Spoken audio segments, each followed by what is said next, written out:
Salam sejahtera. Untuk hari ini saya akan membentangkan tajuk subsidi dan pengaruhnya terhadap penggunaan amalan penegak pendidikan yang mampan.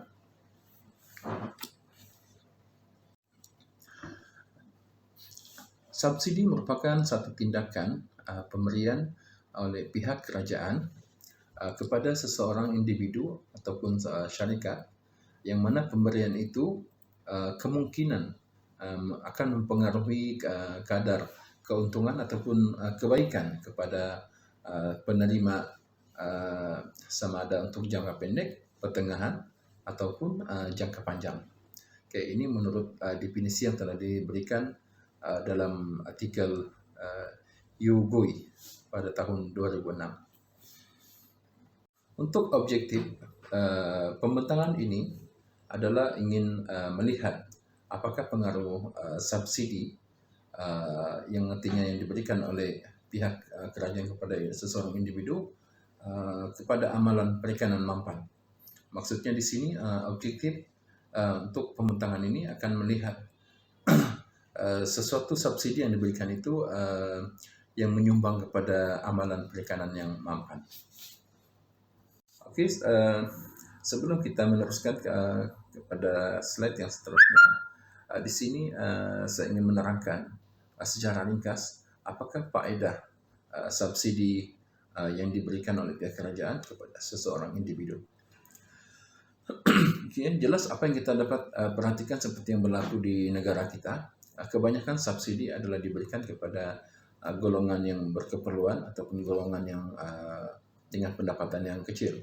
Jadi seperti yang diterangkan oleh Hussein Hali dengan Azmi pada tahun 2020, faedah subsidi dia memberikan kebaikan kepada para nelayan seperti penjimatan kos operasi.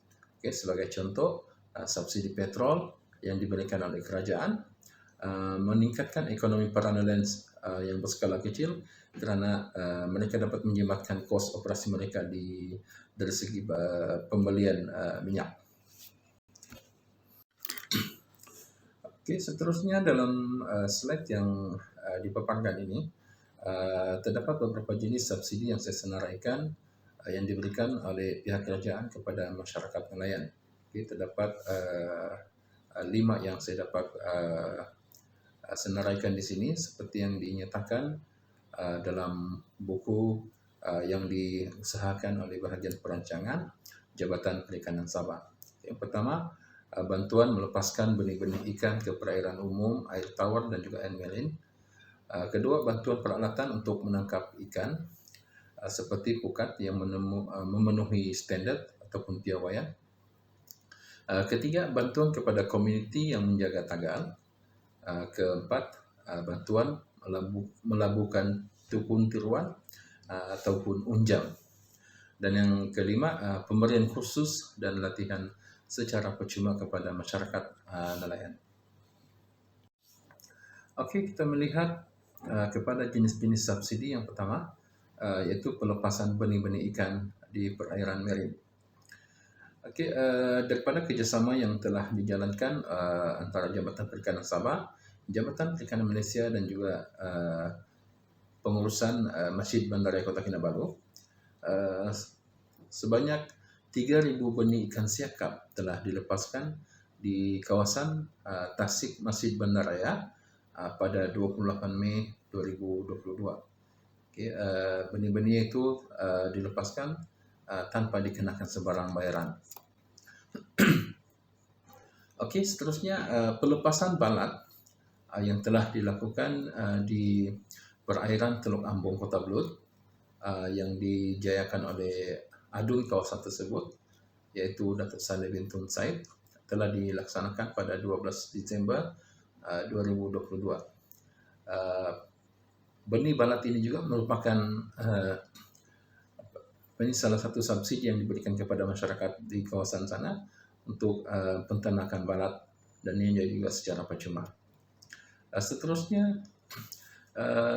kita dapat perhatikan Jabatan Perikanan sama ada Jabatan Perikanan Malaysia dan juga Jabatan Perikanan Sabah mempunyai kerjasama yang baik dengan pihak-pihak institusi pendidikan, seperti yang dilakukan di Semenanjung. Terdapat pelepasan 4.000 benih ketam renjung daripada IECWAS, Universiti Putra Malaysia.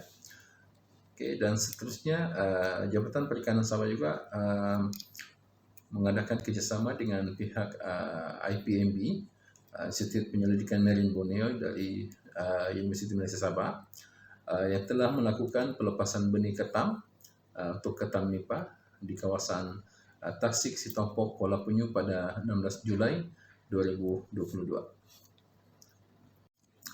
Seterusnya kita melihat kepada pelepasan benih untuk perairan air tawar.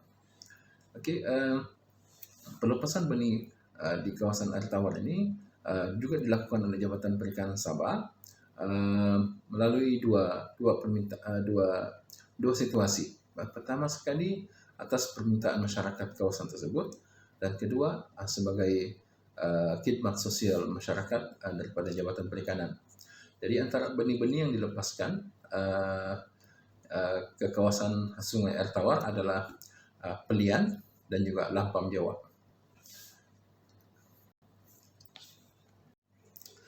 Seterusnya kita melihat jenis subsidi yang telah diberikan oleh pihak kerajaan melalui agensi-agensi seperti Jabatan Perikanan Sabah.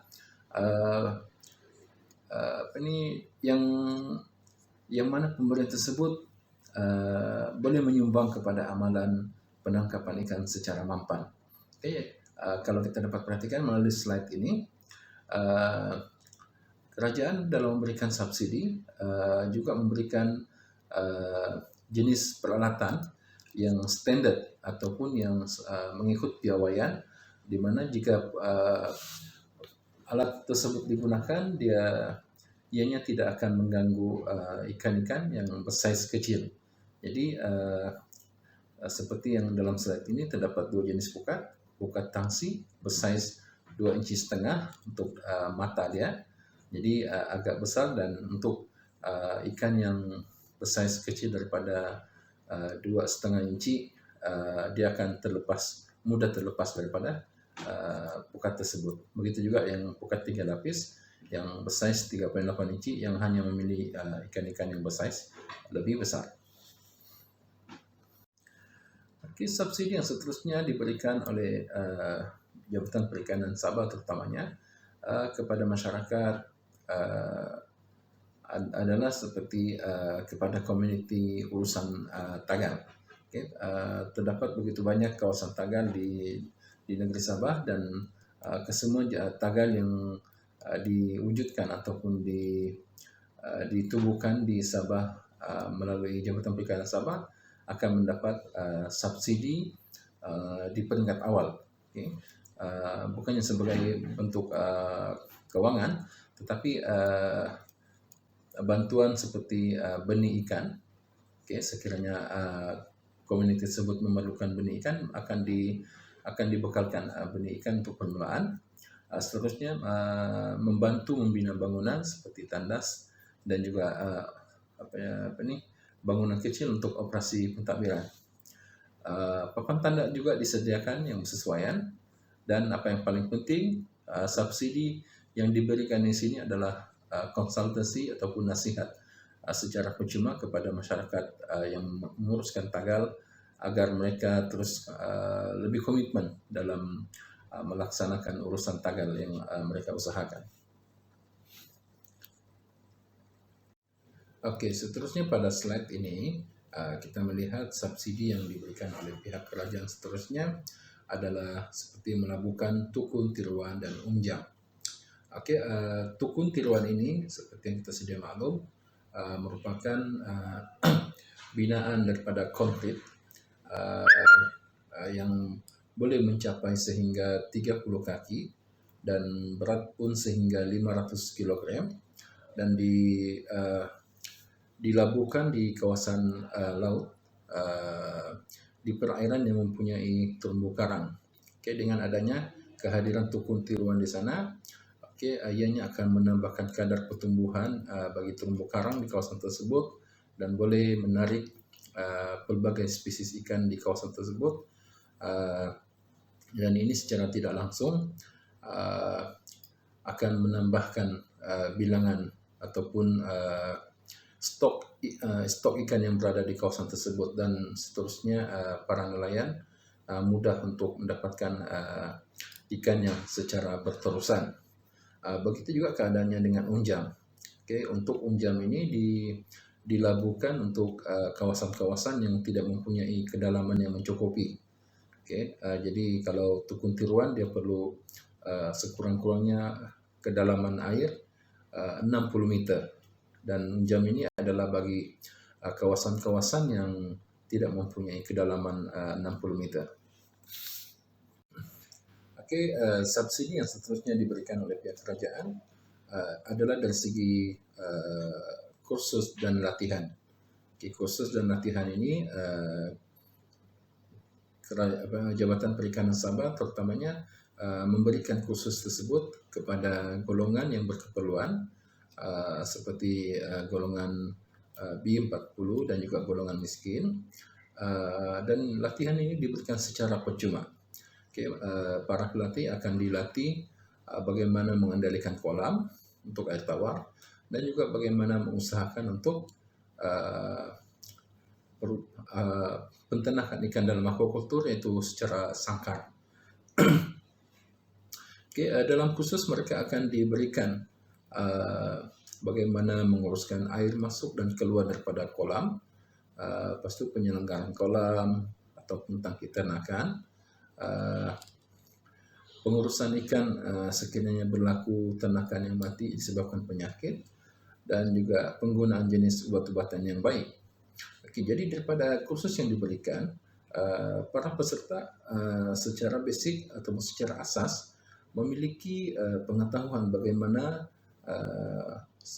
umpamanya untuk merawat air sebelum merawat air dari kolam ternakan sebelum dilepaskan ke perairan umum.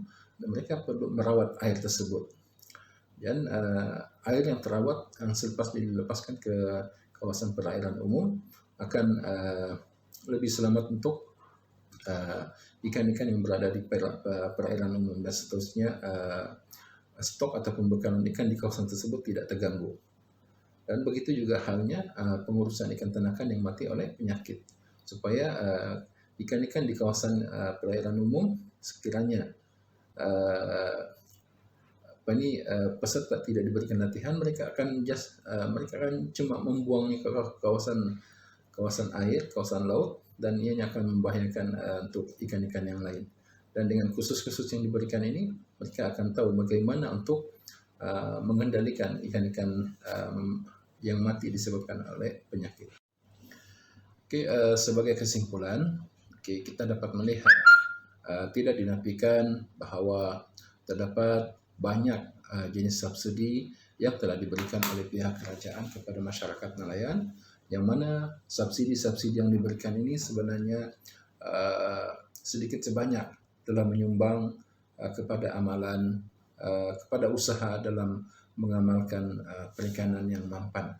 Tidak dinafikan terdapat juga subsidi-subsidi yang diberikan oleh kerajaan kepada masyarakat nelayan yang secara tidak langsung memberikan kesan-kesan negatif seperti penangkapan ikan yang berlebihan dan juga perkara-perkara lain yang negatif.